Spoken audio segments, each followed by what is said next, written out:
Madagascar figure parmi les pays les moins avancés dans le monde avec un taux de pauvreté de 76% et un taux d'extrême pauvreté de 56%.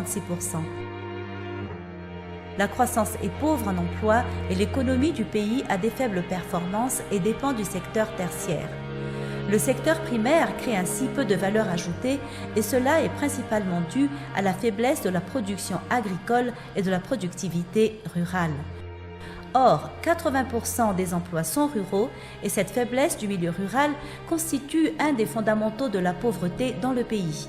74,4% des jeunes vivent en milieu rural et 75,7% des jeunes travailleurs se trouvent dans le secteur de l'agriculture. L'heure est grave. Le pays fait face à une crise de l'emploi sans précédent qui concerne surtout les jeunes. Cependant, la population est jeune avec 50% de moins de 20 ans et un âge moyen de 21 ans. Le marché du travail se caractérise donc par une forte proportion de travailleurs jeunes, pauvres et sous-employés. Zany efatra ambin'ny folo taona no nijanona tsy nianatra satria mamanay taga be mivola dia tsy afaka niditra teny SVG za fa mamanay tsy nanambola. Nefa tokony mbola nianatra mitovy amin'ny ankizy rehetra dia lasa mifanampy amin'ny fiainana satria tsy nianatra intsony. Dia niasa trano aloha nandritry ny 9 taona mandrava tonga 4 ambin'ny folo taona dia avy eo an'izay za 4 ambin'ny folo taona nanomboka nandambana. Dia nandambana satria tsy afaka intsony ilay fiainana satria tsy mety ilay mamiasa trano satria kely ilay karama dia tsy ampy. Valo mianaka izay ny ao an-tranonay dia izay zokinay mandambana dia izay mifanampinampy amin'ireo ray aman-dreniny ireo amelomanay zandrinay. Ny karamako mandambana dia atao ampy anay valo mianaka fandrandray tsisy mijanona intsony izany ilay satria lany daholo. Ray andro tontolo any anaty rano dia ndraindray nefa any anaty rano ndraindray mahazo dia ndraindray tsy mahazo. Dia mandambana tena misy vola roany mahazo 150 ndray andro fa ndraindray tena mahazo dia tsy mahazo dia avy eo vola iny anajanona ny tsabona ny tena. Tiako ny asa mandambana satria asa rehetra asa tsara daholo satria ny asa rehefa atao dia mahavelona. Les impacts sur l'emploi de la crise financière mondiale et de la crise politique de 2009 ont plongé les jeunes dans une plus grande vulnérabilité. Les statistiques sont implacables. Les effets directs de cette double crise représentent 336 000 emplois détruits, 90% d'emplois vulnérables. La crise de l'emploi des jeunes est un défi mondial et national. En 2012, près de 75 millions de jeunes dans le monde sont sans emploi et plus de 6 millions d'entre eux ont renoncé à chercher un emploi. Plus de 200 millions de jeunes travaillent, mais gagnent moins de $2 par jour. À Madagascar, un jeune sur 2 est au chômage et 8 Malgaches actifs sur 10 sont sous-employés. Les jeunes actifs de 15 à 24 ans rencontrent les plus grandes difficultés à s'insérer sur le marché du travail. Les 3/4 des chômeurs ont moins de 30 ans et la part des travailleurs dans l'emploi informel est de 94,9%. Plus de la moitié des jeunes chômeurs ont passé 1 an ou plus au chômage.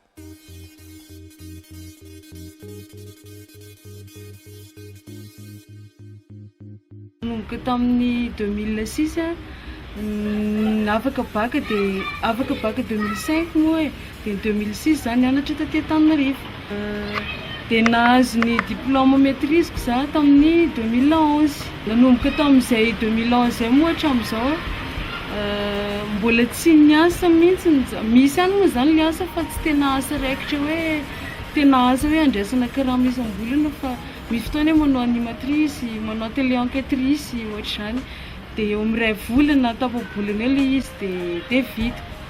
Dia nisy ihany koa dossier efa napetrako tany amina ministera ONG projet fa tsy mivaly ilay izy na misy fotoana hoe mamaly ilay projet dia rehefa avy eo indray miandro zany zareo tamin'ireny fotoana crise ireny hoe crise miandro dia tsy afaka nanao an'ilay asa indray satria lavin'ny bailleur moa ilay projet saika ho ataon'zareo dia tsisy indray zany ilay asa famofoanana. Ny olana koa zany dia izao hoe apetraka zareo amin'ilay critère ohatra hoe hoe bac plus 4 no tadiavin'zareo nefa ny matetika ny olona mipostily amin'iny manana DEA sasany manana doctorat dia tonga dia raha vao maîtrise zany ny diplômenao dia aleon'olona maka le manana diplôme ambonimbony noho le maîtrise ety ambany. Raha amin'izao fotoana izao aloha tamin'ny zavana vita fianarana aloha dia nieritreritra an'izay mihitsy hoe raha misy asa kosa nefa tsy mifanaraka amin'ny diplômako dia tsy hanao za satria nisy fotoana ohatra hoe ny voako ohatra ny hoe maîtrise nefa ny karama omem-pampiasa anao ohatra hoe 1 million de francs fotsiny dia nefa ny raha ny parcoursko zany sy ny zavatra efa rehetrarehetra nataoko tsy mifanaraka amin'izay nefa ny amin'izao fotoana izao efa sarotra mitady asa ny asa koa tsy misy dia izay koa nefa ny zavatra tenenan'olona zany hoe tsy maintsy miainga avy ety amin'ny kelikely zany miakatra ambony dia amin'izao zany noho ny tsy fisiany asa zay dia na tsy mifanaraka amin'ny diplôme koa raha dia ataoko. Le constat est accablant. Il n'y a pas suffisamment d'emplois pour les jeunes.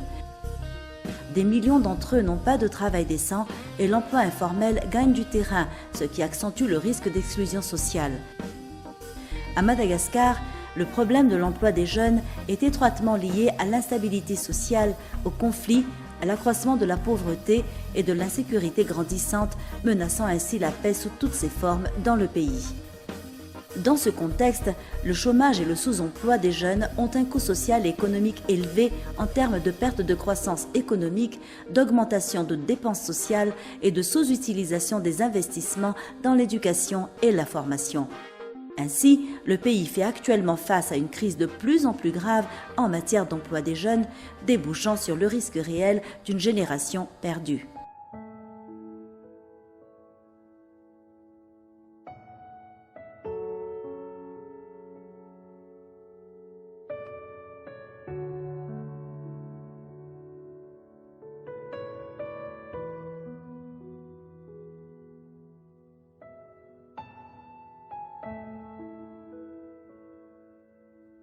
Tany amin'ny lycée Miandry Phase 2 moa zany no nakabaga dia manarak'izay ny formation ny nataoko zany ny mécanique auto ny électricien soudure reny amin'ny atelier zany ouvrage métallique dia rehefa eto Antananarivo zany dia mitady asa mitady mandefa demande société PDP nandefasana fa mbola tsy mifaly hatreto dia miezaka foana zany no mitady fa tena sarotra be ilay mitady asa noho ny antony amin'izao fotoana izao hoe raha malala raha antsika malala ny fiarahamonim-pirenena ny eto amin'ny firenentsika indrindraindrindra amin'ny resaka karama indray zany tsy hita sy hoe ampy zany fa azo lasaina hoe kely le izy kely fa atao zany zay anjarany tena zany miezaka sy miafy manao zay mahampy an'le izy satria raha araka ny karama raisina tsy ampy tsy matody farany volana akory mandray karama ianao androany afaka herinandro efa aizandray ny ahita aizandray no mitady mitrosa eto sy eroa mandray vola rehefa avy eo andavana trosa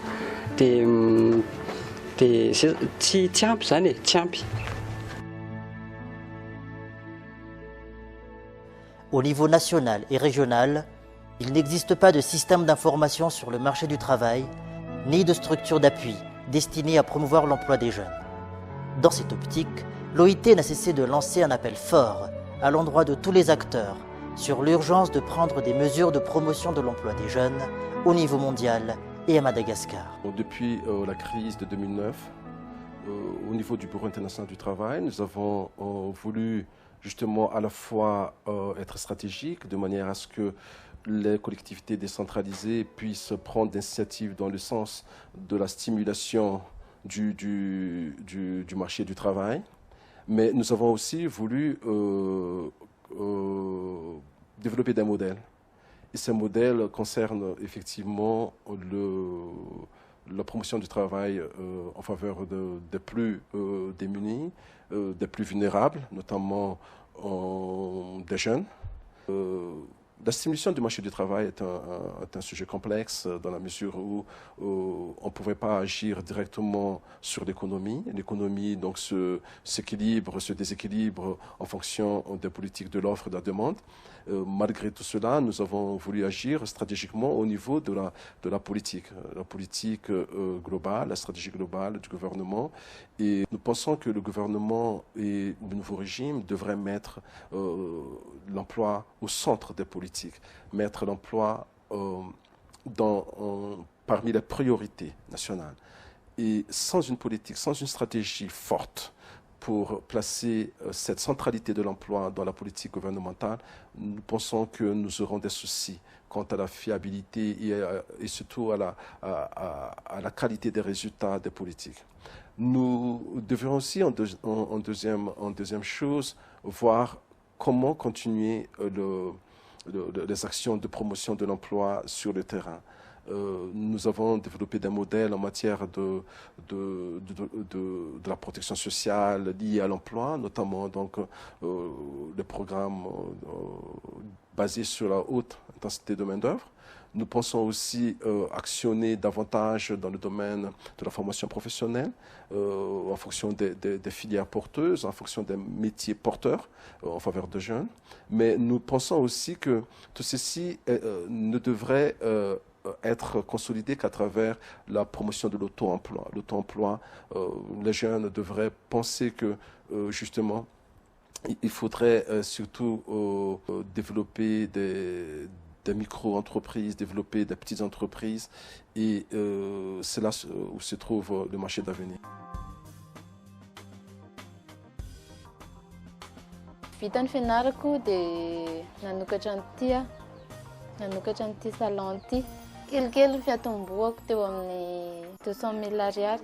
Dia izay azony iny ny vidiana aloha. Niady be ny sy taiko hoe aiza no ahitako hanampiana an'ilay vola sy ohatr'izany. Dia ny vahaolana hitako dia niezahako foana zany hoe nataoko amin'izay zavatra nisy teto, izay nisy tamiko teto no entiko nanaovana an'ilay izy. Dia nitombo teo ihany arakaraky ny client tonga dia izay no nangonina ny fidianana an'ireto fitaovana reto. À l'heure actuelle, peu d'actions sont entreprises en faveur de la jeunesse et des jeunes en termes d'accès à l'emploi, malgré l'existence de la politique nationale de l'emploi, dans lequel les jeunes sont parmi les cibles. Gérant propriétaire ny labo Soasar zany, nianatra tany Ambatondrazaka zany ny débuako. Afaka baka amin'iny dia nanao cours informatique. Dia en même temps sady nianatra cours informatique zany no nanao petit boulot resaka tamin'ireny moa nanomboka ny boom portable dia niditra tao amin'ny sehatra io. Dia amin'iny koa zany nandoavana ny écolage ny vola azo tamin'ireny dia niezaka tao anatin'ny informatique io. Dia nitsiry ny hevitra tamin'ny rahalahiko tao Andavamamba. Raha ny tsara raha hiditra amin'ity domaine sara ity fa raha mbola tsy dia misy miditra amin'iny créneau an'ny jeune. Dia raikitra ary dia tamin'ny 2004 zany no nahazo financement tamina namana mpiara-miasa tamin'ny tany Mayotte à l'époque 2004. Dia nividy labo argentique nanombohany tamin'izay. Dia tsy ambony zany ilay vola nindamina dia sady nanao traite tamin'ilay fournisseur-na machine zany zay. No sady manenjika koa ny remboursement ilay nindramina. Dia niezaka teny dia eo zany hoe cursusinao amin'ny resaka fianarana fa fikirizanao dia ny tena hoe tianao ve ilay zavatra ataonao. Dia enao no milofotra hoe tena j'irai jusqu'au bout. Le défi majeur aujourd'hui est de transformer la jeunesse malgache fortement déstabilisée et appauvrie en levier de développement local et en vecteur de paix et de justice sociale.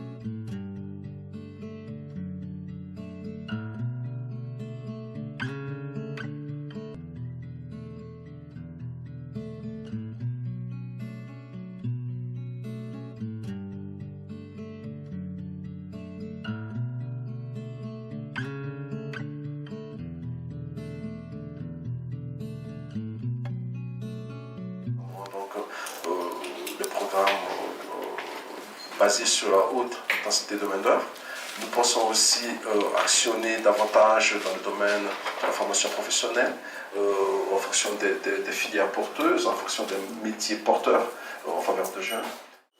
Tanjona zany a, tanjona voalohany dia hoe ampahafantarana antsika hoe inona marina ny zava-misy. Satria ohatrany hoe mandrimandry manan-draharaha zany tsika eto Madagasikara hoe tenenina foana hoe manana olana ny tanora, manana olana ny tanora, fa jerena hoe tsy hita hoe inona zavatra nanao anatin'izay a. Dia izay nanaovana le film documentaire hoe teo ampahafantarana hoe inona ny tena zava-misy a, inona daholo ny risque, inona ny loza mitatao miatra amin'ity firenentsika ity a, raha tsisy zavatra ho ataontsika rehetrarehetra eto Madagasikara hisorohana amin'izay hoe crise ny fampananana asa ho an'ny tanora izay. Ary ny tanjona faharoa anatin'izany dia hoe fanairana ary fanentanana. Eo ny tanora entanina, izay moa le antony teo hoe nezahana nasiana profil be da be le témoignage hoe na misy ary ny olana isan-karazany a, misy ihany ny tafavoaka ny ankizy ao anatin'izay a, ary tokony hanentana antsika ny tanora marobe izay tena efa eo anivon'ny fahadisom-panantenana, eo anivon'ny désespoir mihitsy moa ny maro zany, manaonao foana hitantsika ny tanora maro, hitantsika zany mivaritena, mangalatra, hitantsika na problème na sécurité eto Madagasikara. Reny rehetrarehetra reny dia tsy mahagaga satria misy tena vai marary eo anivon'ny firenena fa mbola tsy voavahan'ny olana na dia misy ary ny ezaka atao isan-karazany. Dia izay hoy izy ato hoe izay ny antony nanaovana an'ireny zany a, lakolosy fanairana ary fifaliana ao anay mihitsy moa mizara sa fampidinidinika amintsika mpanao gazety a, fa nareo koa ny tena anisan'ny 4e pouvoir ozy izy fitenitsika hoe anisan'ny manana didamana tanora ny be da be a, fa ny lehibe zany a atao ambony ato.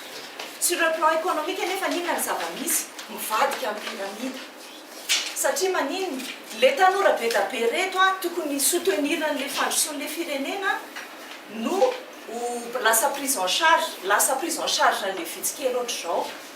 Dia tsy mahagaga antsika mihitsy raha hoe mitombo ny fahantrana na inona ezaka atao eto amin'ny firenena ary tsy mivaha mihitsy le olana fampandrosoana. Raha mbola misy 5 taona fampandrosoana eto ary tsika 5 taona fampandrosoana, raha tsy le base, le tena problème de base mihitsy mijerevantsika ao anatin'le izy a, tsy mivaha io olana io. Dia izay no mahatonga amin'ny teny hoe mivadika zao zany ny croissance économique sur le plan économique zany a, mivadika amin'ny pyramide atsika ka tsy mahagaga raha mirodana foana, à chaque fois mirodana foana ary mirodana foana. Dia izay fotsiny zany tiako hanampiana mikasika an'iny fa sinon efa voalaza teo tamin'ny ambangovango ny rehetrarehetra tena hoe nezahana zany a, nezahana injerena atao daholo ny aspect hoe inona exactement les problèmes misy eto amintsika ary inona ny fanazavana ny hoe ty fahantrana tsy mety miena ny oviana ity a. Dia efa hitanareo teo moa le izy a, afaka zaraina ny film documentaire ho an'izay mangetaheta satria maromaro ihany le chiffre sy zavatra nolazaina teo, fa tsy valapatra amin'izay tsika fa ny tapany faharoa misy ity moa le hoe fampahafantarana hoe inona ary a ny valiteny na hoe réponse inona zavatra te action concrète natao nezahana natao anatin'izay a, arak'izay tratra miery sy tanjaka, arak'izay tratra ny vola hoety manana izay rehetra hevitra hita teo zany aloha hatreto teny tamin'ny ambangovango ny sur le plan macro surtout zany efa nyteneny teo inona ny azo atao a, fanairana sainy tompona ndraiky hoe inona ny tena vahaolana amin'izy ity. Fa no tena olazaiko eto zany a dia ny action directe nataon'ny BIT tao anatin'izay zavatra izay, tao anatin'ny telo taona farany tao aorianany nanaovana le film moa zany. Dia tamin'ny 2014 sy 2015 dia misy fiara-miasa niarahana tamin'ny PNUD izay nametrahana ny antsointsika hoe système régional d'information pour l'emploi teto Madagasikara.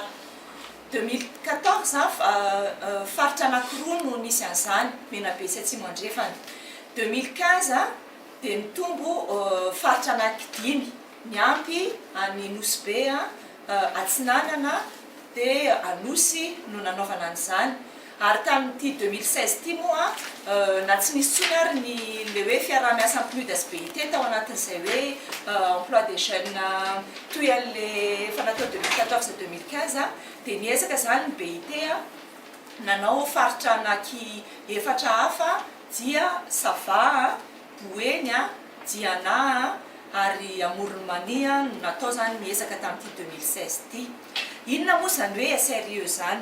Ny sérieux dia misy zavatra sérieux mahay sérieux zany dia misy cœur izy eo ampovoany eo fa manodidididina azy dia misy zavatra anankidimy reto azavaiko reto voalohany zany dia misy ny base de données zay moa manantsona azy hoe système d'information io système d'information io dia misy logiciel napetraka tamin'ny direction régionale ny emploi rehetrarehetra any amin'ireo faritra rehetrarehetra zay ny tany secteur eo logiciel io dia misy partie anankiroa misy zany enregistrement ny olona tsy anasa rehetrarehetra zay tonga manantony dia ny ilany misy enregistrement ny entreprise rehetrarehetra zay tonga manome asa hoe mitady olona izy ao anatin'izay dia misy koa ny information mahakasika ny formation rehetrarehetra base de données na formation zany hoe inona ny antena be mpangataka ary inona ny filière porteuse eo amin'ilay faritra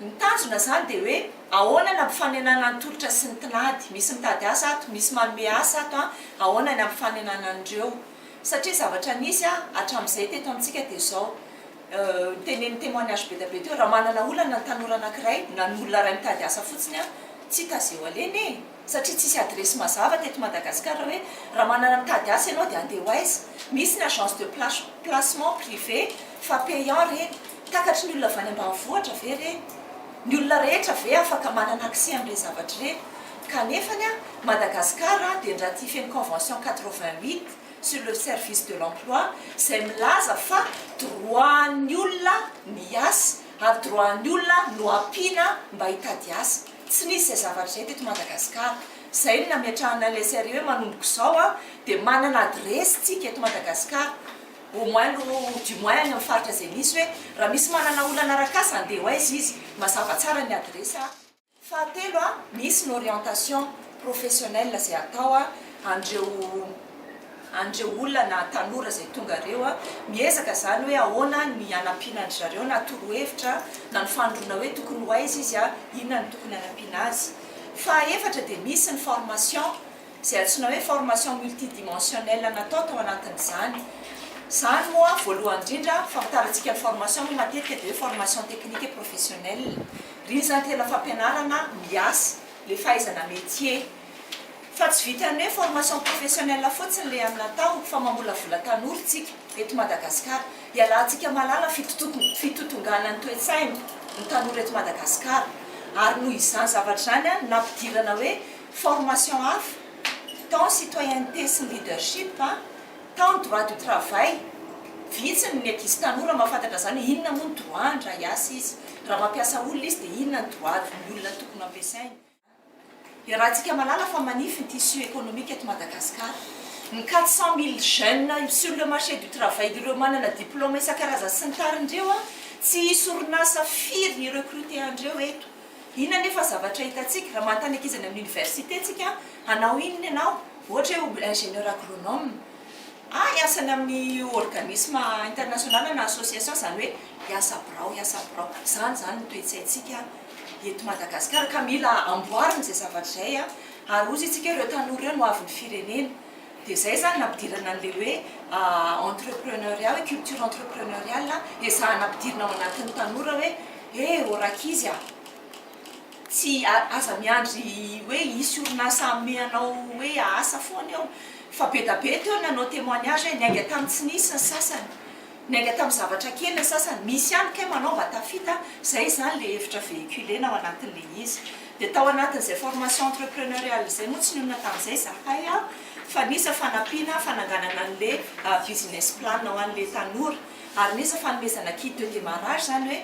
mba misy minimum iaingana izy rehefa le anao an'le asa tenany ao anatin'izay zavatra zay ny farany zay natao tao anatin'izay SREZ dia ny salon de l'emploi et de la jeunesse efa hitantsika amin'ny faritra maro tsy hoe fitiavana te organiser événement fotsiny na hoe anaoko fetifety zay moa ny version an'ny sasatsasany fa tena misy esprit ny voizina zany tao anatiny indray aloha zany fampahafantarana asiana plateforme d'information ireo tanora maro reo nge vitsiny tena mahafantatra hoe inona kay karazana métier misy eto Madagasikara ohatra hoe miteny hoe armady tsika ankoatra fahafantarany olona hôtesse sy ny pilote be da be tsy mahafantatra hoe ina misy mécanique avion, misy zavatra be da be ao anatiny, ary misy orinasa be da be misy karazana liste de métier tsy fantatry ny tanora, fa ny mamay ny tanora fotsiny dia hoe hanao formation gestion informatique satria zay ny ataony namana, zay ny ataony centre de formation be da be maniry be da be eto Madagasikara.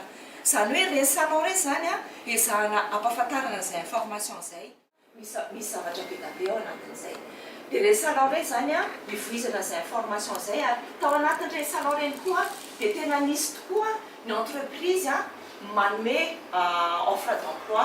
Raha merinandro zay anao any Antsirabe tsy latsaky ny 500 emploi no tenen'ny Sokota ohatra hoe ho diffuser zareo dans le cadre de salon. Hitantsika amin'izany fa tsy hoe aitraitra ilay izy fa tena misy zavatra voizina ao anatiny ankoatran'ilay hoe dinikasa conférence débat sy ny fiadiana hevitra moa i. Pourquoi? Parce qu'ils attendent un emploi. Il n'y a pas un saut d'emploi, soit ils finissent des études, soit ils n'ont pas d'études, mais ils doivent se débrouiller et ils attendent ils cherchent un emploi. Et je pense que vous avez vu les deux premiers qui attendent et cherchent un emploi et les deux suivants qui ont quand même développé leurs activités. L'idée c'est avec les jeunes, il faut qu'ils s'adaptent à ce milieu difficile et qu'ils soient capables de créer leur propre emploi. Ça s'appelle l'entrepreneuriat. Et là, l'UNIDO, ça fait des années et des années qu'on a commencé à développer une méthodologie de former dans le cursus scolaire, depuis petit jusqu'à ce que le jeune sorte de l'école, sur l'entrepreneuriat. Et on a commencé dans les années 2000 déjà, dans des pays africains, et un des tout premiers c'était l'Ouganda. Et l'Ouganda, maintenant, est le pays au monde qui a le plus de PME par année, qui crée le plus de PME par année. Alors on est 16 ans plus tard et on s'est dit, face à la crise des jeunes et face à l'augmentation des jeunes et l'augmentation de la population, qui est une des plus grandes d'Afrique, à Madagascar, il faut qu'on introduise ceci ici. Et avec le ministère de l'Emploi et de la formation professionnelle, on a développé un référentiel, les syllabus, pour que les jeunes, on va commencer par les jeunes en formation professionnelle, les jeunes des lycées techniques et professionnels, pour que ceux-ci puissent avoir une formation d'entrepreneuriat. Et je voudrais juste entrer un petit peu dans le détail pour vous dire qu'est-ce que ça veut dire. C'est pas quelques mois de cours, c'est 3 heures par semaine pendant 3 ans. Et ça, c'est seulement le début. Alors, on écrit déjà ça. 3 heures par cours pendant 3 ans. Et on va essayer d'obtenir quoi? On va essayer d'obtenir des jeunes qui ont confiance en eux et qui ont compris quelles étaient leurs qualités et qui ont renforcé leurs qualités et qui ont aussi compris quels étaient leurs désirs. Parce qu'il faut aimer ce qu'on veut faire. Comme dit celui qui a un petit shop de photos. Je peux faire. Comment je dois être pour être plus souple, pour m'adapter. Pas tomber dans l'informel. Essayer de faire quelque chose d'autre dans le formel. Comment? Et essayer d'analyser les problèmes et les tourner en solutions, créer des solutions. Et pour ça, il faut aussi avoir une capacité d'analyse et des risques. Parce que c'est pas parce qu'on a une solution qu'on peut la réaliser. Donc c'est pour ça que c'est pas quelques mois et un petit cours et on devient entrepreneur. Il faudra pouvoir analyser un petit peu les risques, analyser mes possibilités. Et puis, là je vais insister, se mettre ensemble. Savoir trouver des crédits où, comment, avec qui, avec le moyen du milieu. C'est pas une affaire seule. C'est pas un jeune tout seul qui devient entrepreneur. Et donc, avec tout ça, il va pouvoir s'appuyer sur les ressources qu'il y a et prendre des décisions. Et ça, c'est ce qu'on essaye d'obtenir, on va essayer d'obtenir en 3 ans. Et bien sûr, si c'est concluant, ça va devoir s'étendre sur des plus jeunes et sur plus longtemps. C'est-à-dire qu'on va pouvoir commencer plus jeune et arriver à après devenir un entrepreneur qui peut s'adapter, qui peut évoluer, qui peut changer. Il y a d'autres étapes. Mais si on arrive à ça sur 3 ans, on aura déjà des jeunes plus capables de développer leur propre emploi et de rebondir. Parce que je voudrais encore finir sur une chose. Un entrepreneur, ce n'est pas quelqu'un qui a une idée et qui la met en application et qui réussit. Un entrepreneur, c'est quelqu'un qui a une idée, qui essaye, qui échoue, qui essaye, qui échoue, qui essaye, qui réussit, qui développe, qui continue et qui continue et qui persiste. C'est pas lié à la réussite tout le temps. Bien sûr qu'on va réussir, mais on apprend de l'échec aussi. Et donc, c'est un processus plus qu'un changement qui va venir rapide. Alors voilà, donc c'est un petit peu ce qu'on va essayer de faire. J'ai une petite information sur les NIDOLA. Ce que je peux vous dire, c'est que les référentiels ont été développés, ils ont été distribués, ils ont été faits avec le secteur privé. Maintenant, on est en train d'écrire le matériel de cours. En 2017, le ministère de l'Emploi et de la Formation professionnelle va aller sensibiliser les milieux, les parents, mais aussi le milieu, parce que ça va être un peu une modification des mentalités. Les élèves à l'école vont devoir pouvoir peut-être vendre, vont devoir peut-être pouvoir avoir de l'argent, vont devoir peut-être pouvoir avoir une autre approche, parce que l'idée n'est pas seulement de donner des cours, mais de les entraîner, d'avoir des exercices pratiques.